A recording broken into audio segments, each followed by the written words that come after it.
Hello dear student, हमारे सस्तानंद learning channel में सभी लोगों का स्वागत है। आइए इस वीडियो में हम लोग कक्षा 9 का जो विज्ञान सब्जेक्ट हाफ ईयरली पेपर हुआ 2023-24 का, इसको चेक करते हैं। यूपी बोर्ड से है। देखें यहाँ पर प्रारंभ में कुछ निर्देश दिए गए हैं। समय 3 घंटा 15 मिनट है। पूर्णांक आपका 70 अंक का है। और ये जो प्रश्न पत्र है ये 2 खंड में बटा हुआ है, खंड अ और खंड ब। खंड अ आपका बहुविकल्पी दिया गया है और जो खंड ब है डिस्क्रिप्टिव टाइप का है, जिसमें आपको भौतिक विज्ञान, रसायन विज्ञान और जीव विज्ञान तीनों खंडों के प्रश्न समाहित इसमें आए हुए हैं। देखिए खंड अ का बहुविकल्पी यहाँ से प्रश्न शुरू होता है। पहला जो क्वेश्चन देखिए दिया गया है, अदिश राशि क्या है। देखें अदिश राशि क्या है, संवेग, आवेग, बल, दाब, 4 विकल्प हैं। चारों में देखिए संवेग, आवेग और बल ये सदिश राशि के अंतर्गत आती है। और बट ये जो डी वाला है दाब, ये अदिश राशि के अंतर्गत आता है, अर्थात डी विकल्प राइट हो जाएगा। प्रश्न संख्या दूसरा देखें, घर्षण कम किया जा सकता है।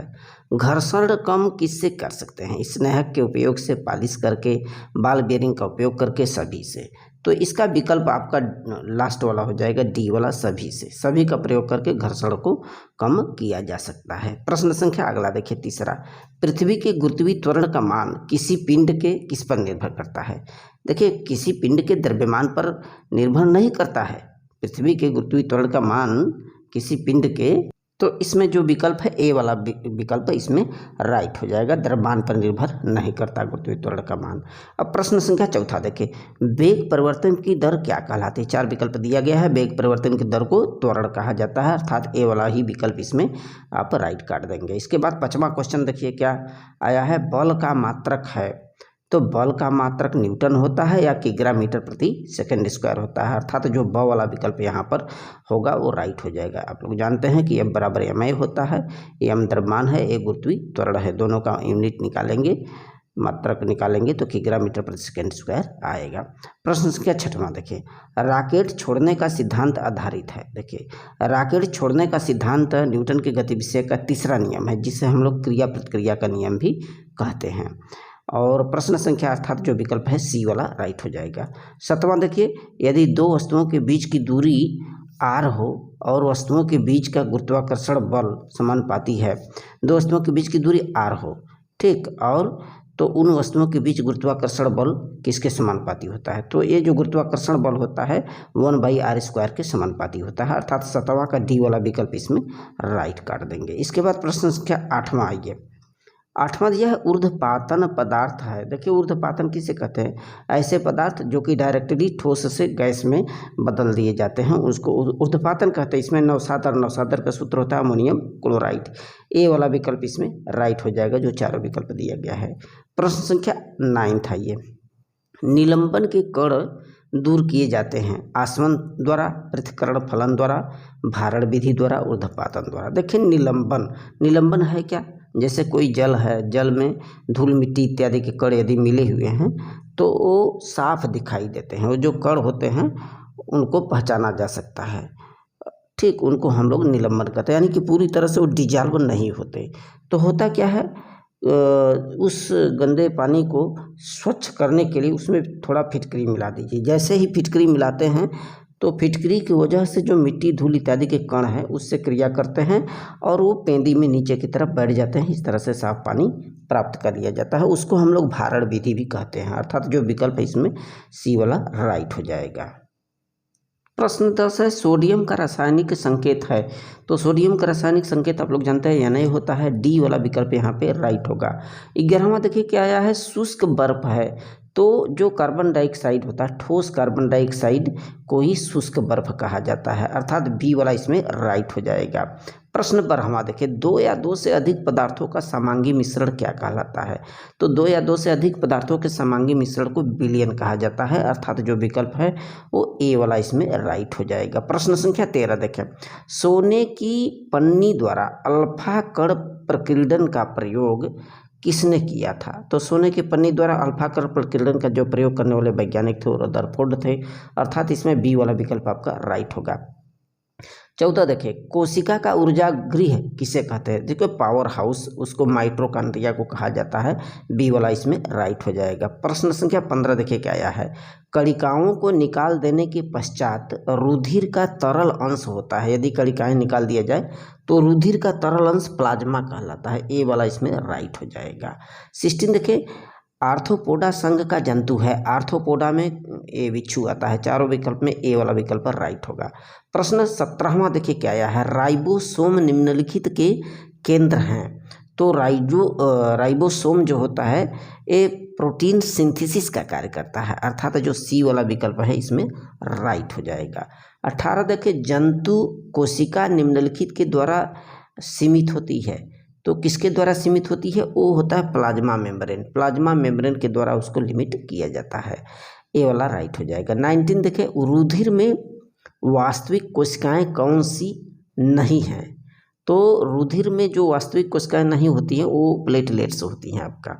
तो ए वाला विकल्प आपका राइट हो जाएगा।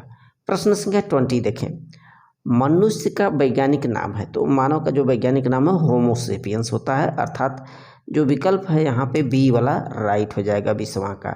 अब देखिए यहाँ से खंड बी शुरू होता है। अब खंड बी का जो पहला प्रश्न दिया गया है, अदिश और सदिश राशियों को परिभाषित कीजिए। तो अदिश राशियाँ वे भौतिक राशियाँ होती हैं जिनको व्यक्त करने के लिए केवल परिमाण की आवश्यकता होती है, मात्रा की, दिशा की जरूरत नहीं पड़ती है। उनको हम लोग जो है अदिश राशियाँ कहते हैं, जैसे दूरी है, दाब है, कार्य है, चाल है। इसके बाद सदिश राशियाँ क्या होती है? वे भौतिक राशियाँ जिनको व्यक्त करने के लिए आपका जो है परिमाण के साथ साथ दिशा की भी जरूरत होती है, जैसे वेग है, संवेग है, आवेग है, त्वरण है। ये क्या है? अदिश राशियाँ होती है। जबकि सदिश राशियाँ होती है, जबकि अदिश राशि में चाल, दूरी, दाब, कार्य को शामिल किया गया है और सदिश राशि में वेग, संवेग, आवेग, त्वरण को शामिल किया गया है। प्रश्न संख्या देखिए दूसरा, अनुप्रस्थ तथा अनुदैर्ध्य तरंग को समझाना है, दोनों में क्या डिफरेंस होता है बताना है। देखें, जो अनुप्रस्थ तरंगें होती हैं इसमें क्या होता है कि माध्यम के जो कण होते हैं अपनी मध्यमान स्थिति के ऊपर नीचे गति करते हैं, अर्थात तरंग जो है इसमें तरंग गति की जो दिशा होती है उस दिशा के लंबवत कंपन करते हैं जो माध्यम के कण होते हैं। जबकि अनुदैर्ध्य तरंग में क्या होता है? तरंग गति की दिशा में कंपन करते हैं, ठीक। और अनुप्रस्थ जो तरंगे होती हैं ये शीर्ष और गर्त के रूप में आगे की तरफ बढ़ती हैं, जबकि अनुदैर्ध्य तरंगे क्या होती हैं? अनुदैर्ध्य तरंग संपीड़न और बेललन के रूप में आगे बढ़ती जाती हैं। इसको डिटेल में आप चेक कर लेंगे। इसके बाद प्रश्न संख्या देखिए अगला है, ऊर्जा रूपांतरण से क्या तात्पर्य है? इसके 3 उदाहरण लिखिए। तो जो ऊर्जा रूपांतरण है, देखिए कोई भी प्रक्रिया होती है तो उस प्रक्रिया में ऊर्जा को एक स्वरूप से दूसरे स्वरूप में यदि बदल दिया जाए तो इस रूपांतरण को हम लोग ऊर्जा रूपांतरण कहते हैं, ठीक। ऊर्जा के एक स्वरूप को दूसरे स्वरूप में बदलना ही ऊर्जा रूपांतरण कहलाता है। जैसे विद्युत बल्ब से जो एनर्जी क्रिएट होती है वो विद्युत ऊर्जा से ऊष्मा एवं प्रकाश ऊष्मा में बदला जाता है। वहीं विद्युत सेल की बात करते हैं तो रासायनिक ऊर्जा को विद्युत ऊर्जा में बदला जाता है। मोमबत्ती की बात करें तो रासायनिक ऊर्जा से प्रकाश तथा ऊष्मीय ऊर्जा में बदला जाता है, ठीक। इस तरह से जैसे लाउड स्पीकर है, लाउड स्पीकर क्या करता है? वैद्युत ऊर्जा से ध्वनि ऊर्जा में यानी कि यांत्रिक ऊर्जा में कन्वर्ट करता है। तो यही ऊर्जा रूपांतरण है। इसका एग्जाम्पल सहित आपको लिखने थे। प्रश्न संख्या अगला देखिए चौथा आया है, गतिज ऊर्जा की परिभाषा लिखिए तथा किसी एक गतिमान वस्तु की गतिज ऊर्जा का सूत्र को निगमित कीजिए। तो किसी विशेष स्थिति में किसी पिंड के द्वारा या वस्तु के द्वारा गति के कारण जो ऊर्जा उत्पन्न होती है उसे गतिज ऊर्जा कहते हैं। इसको कैसे व्यक्त करते हैं? गतिज ऊर्जा के बराबर क्या होता है? हाफ mv² होता है। अथवा यहाँ पे देखिए ऑप्शनल आया है, न्यूमेरिकल क्वेश्चन के साथ यहाँ पर दिया गया है। 1500 किलोग्राम द्रव्यमान यानी कि उसका जो m है द्रव्यमान है 1500 kg है और उस कार को 60 किमी प्रति घंटा यानी कि जो चाल है आपका किलोमीटर प्रति घंटा में दिया है तो वेग से चल रही है। तो इस द्रव्यमान वाले पिंड को रोकने के लिए किए गए कार्य की परिकलन कीजिए। तो ये देखिए ये गतिमान है, तो गति की अवस्था में है तो इसके लिए हम लोग के बराबर हाफ mv² का फार्मूला लगाएंगे तो उसके लिए के की वैल्यू निकल आएगी। इसमें द्रव्यमान दे दिया है, वेग जो 60 किमी प्रति घंटा है, h/आवर, आवर माने घंटा, तो इसको मीटर प्रति सेकंड में बदलने के लिए जानते हैं 1000/3600 का गुणा करेंगे। ठीक, चूँकि उसको घंटा में 1 घंटे में 3600 सेकंड होते हैं, आप कन्वर्ट करेंगे तो इस तरह से आएगा और किलोमीटर को मीटर में कन्वर्ट कर दिया जाएगा। तो यहाँ पे जो वेग है इसको मीटर प्रति सेकंड में बदल करके 16.67 लाया गया। अब गतिज ऊर्जा का सिंपल सा फार्मूला रख दीजिए, 1/2 हाफ mv²। अब इसमें मान रख दीजिए m का मान और जो वेग है और मल्टीपल करेंगे 28416.67 जूल आएगा इसका आंसर। प्रश्न 5वां जो आया है, मिश्रणों के प्रकारों का उचित उदाहरण देकर के समझाना है। देखिए मिश्रण क्या होते हैं, तो 2 या 2 से अधिक पदार्थों के समांगी विलयन को मिश्रण कहते हैं। मिश्रण 2 प्रकार का होता है, समांगी मिश्रण और विषमांगी मिश्रण। समांगी मिश्रण क्या होता है, वह मिश्रण जिसमें मिश्रित पदार्थों के अवयव समान रूप से मिले होते हैं। जो भी हम पदार्थ मिलाते हैं तो उसके जो एलिमेंट है, उसके जो कंस्टिट्यूएंट हैं, अवयव है, वो एक समान रूप से चारों तरफ फैले रहते हैं।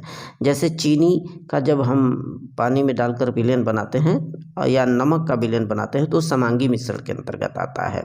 और विषमांगी मिश्रण क्या होता है, वह मिश्रण जिसमें मिश्रित पदार्थों के अवयव समान रूप से नहीं मिले होते। जैसे बालू और चीनी का मिश्रण कर दीजिए तो सीधे ये समांगी मिश्रण के अंतर्गत नहीं आता है, विषमांगी में आता है।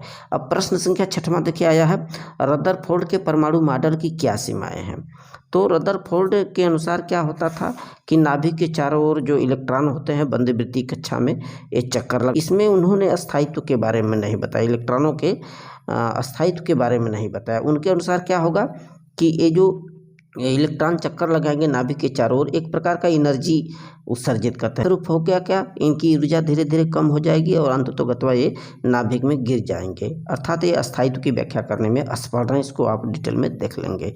अब प्रश्न संख्या 7वां देखिए, गति के तीसरे समीकरण को निगमित करने के लिए आया है 6 नंबर का। तो ये भी काफ़ी महत्वपूर्ण क्वेश्चन आया हुआ है। देखिए गति का जो तीसरा समीकरण होता है जिसको हम लोग कहते हैं v² = u² - 2as। तो इस समीकरण को व्युत्पन्न करने के लिए हमें जो गति का पहला समीकरण है v = u - at और दूसरा s = ut + ½ at², दोनों के योग से, दोनों के सहायता से हम लोग इस समीकरण को निगमित करते हैं।